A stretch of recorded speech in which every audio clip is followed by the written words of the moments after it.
Hi everyone, my name is Nitya Kumar Sharma. I'm a senior software engineer at Snowflake.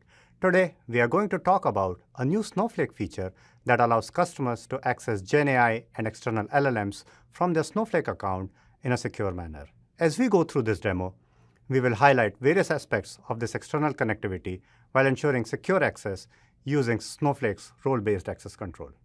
GenAI and LLMs are disrupting the way we work at global scale. Snowflake is making it easy for customers to quickly and securely get value from their enterprise data using LLMs and AI through new offerings that enable everyday users to incorporate LLMs into analytical processes in seconds and developers to create GenAI-powered apps in minutes or execute powerful workflows like fine-tuning foundation models on enterprise data in hours. These advancements enable developers and analysts of all skill levels to bring GenAI to the already secure and governed enterprise data within their Snowflake security perimeter. External access is a new feature from Snowflake that allows secure and seamless connections to services like large language models, external data providers, and SaaS endpoints on the internet from Snowpark code. For the purpose of this demo, we'll use Amazon Bedrock as the external service. Amazon Bedrock is a fully managed service that makes foundation models from leading AI startups and Amazon, like Amazon Titan, AI21 Labs, Anthropic, Cohere, and Stability AI, available via an API. With Bedrock's serverless experience, you can easily find the right model for what you're trying to get done, get started quickly, and privately customize the foundation models with your own data.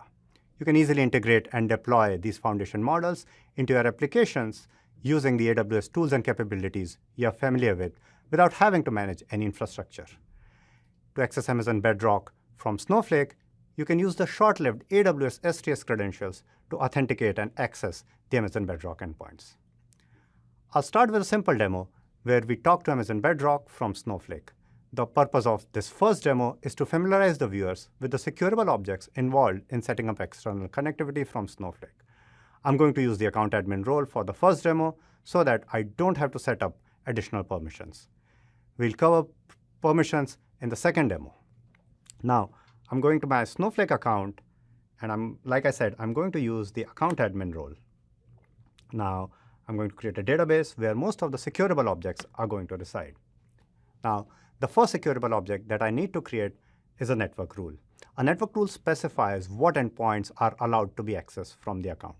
So for the purpose of this demo, I'm going to allow access to Amazon Bedrock's endpoint in US West 2. If an endpoint, for example, AWS S3, is not allowed by network rules, access to it will be denied. The next object that I need to create is a secret. A secret object helps you get your credentials into your UDFs in a secure manner so that you can use them to authenticate with the remote service. Now that I have my network rules and secrets, the next object that I'm going to create is an external access integration. An external access integration binds network rules and secrets so that account admins can control what secrets are used with what integrations. I'm going to create the external access integration. Now, the next object that I'm going to create is a user-defined function where I make the call to Amazon Bedrock. So this is my user-defined function where, if you can see, I'm referring to the integration that we just created and also to the secret object that we are going to use in our function. I'm going to create my UDF. If you see the definition, you can see that we are talking to Amazon Bedrock in US West 2, and we are using the Amazon Titan model. Now that we have our user-defined function, let's go and ask Amazon Bedrock something about Snowflake. So I'm going to now call my user-defined function and ask Bedrock something about Snowflake. So we got some response from Amazon Bedrock. Amazon Bedrock is telling us Snowflake is a cloud-based data warehouse built on a shared architecture, and it is designed to run on all major clouds, and some additional information. This looks good. Now, let's go back to our presentation.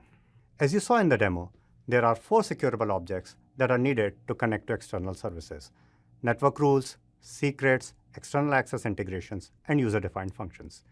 Each of these objects are covered by privileges that can be controlled separately.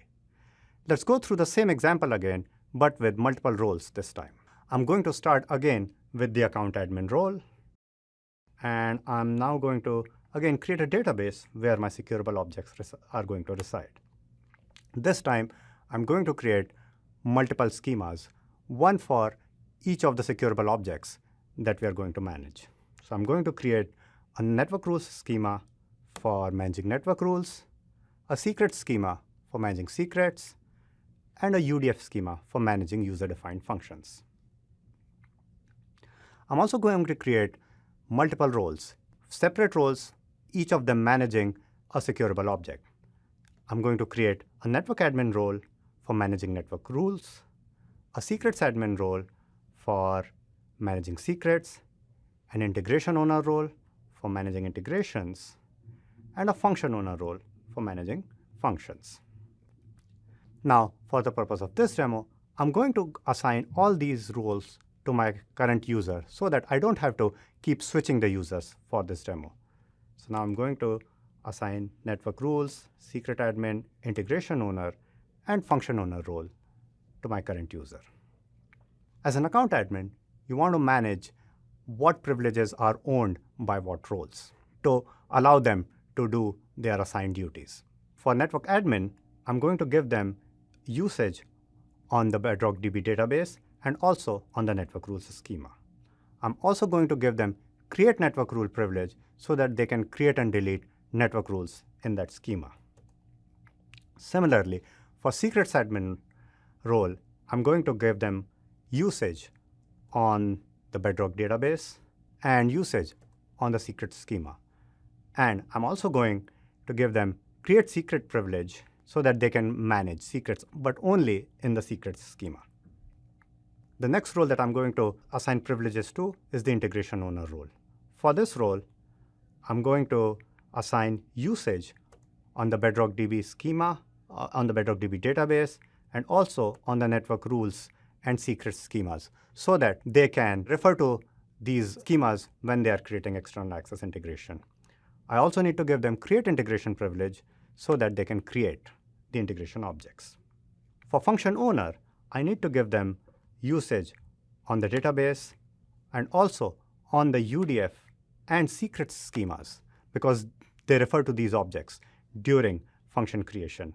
I also need to give them create schema privilege on the UDF schema so that they can manage function objects. Since the function owner is going to be using the warehouse, I need to give them usage on the warehouse objects as well. Now, let's go through the same flow again, and this time we are going to use separate roles to manage each of the objects. I'm going to start with the network admin role, and I'm going to use the network rules schema because that is the only schema I can use as a network admin. So I'm now going to create the same network rule that allows us to talk to Amazon Bedrock. Similarly, I'm going to go and use the secrets admin role with secrets in and use the secret schema and create my AWS credentials secret. Now I'm going to use the integration owner role to create external access integration. If you notice, I have not assigned any privilege to the integration owner on the network rule or the secret that I just created. So let's see what happens. If you see, I get an error about not having access to the network rule. So I'm going to assume the network admin role and grant usage on the network rule I just created to the integration owner. Similarly, I need to use the secrets admin role and give usage privilege on the secret to the integration owner role. I'm going to assume the secrets admin role and then grant usage on the secret to the integration owner. Now let's use the integration owner role again and try to create the external access integration. This time, since I have all the right privileges, creation of external access integration succeeds. Now, as an account admin, I need to be careful about who has access to this external access integration because anyone with this with usage on this integration will be able to use it to talk to outside services. So for the purpose of this demo, I'm going to grant usage to the function owner role. Now, I'm going to create my user-defined function that refers to the integration and to the secret. If you see, we get an error because we have not given the function owner any access to the secret. So let's do that. So I'm going to, again, assume the secrets admin role and grant read privilege to the function owner role. Now that the function owner has access to the secret, they should be able to use it in their user-defined function. So let's try that again. And if you see this time, the function creation succeeds because we have all the right privileges. Now let's go and ask Bedrock the same question again. And we should be able to execute the function and get an answer from Amazon Bedrock. And as you see, we get a similar blurb from Bedrock about Snowflake being a multi-cloud data warehouse. To recap, setting up external access involves 4 Snowflake database securable objects, and each of these objects can be managed separately. For simplicity, customers can also choose to manage some of these objects through a single admin role. For instance, in the previous example, network rules, secrets, and integrations could have been managed by a single admin role. I hope this was helpful.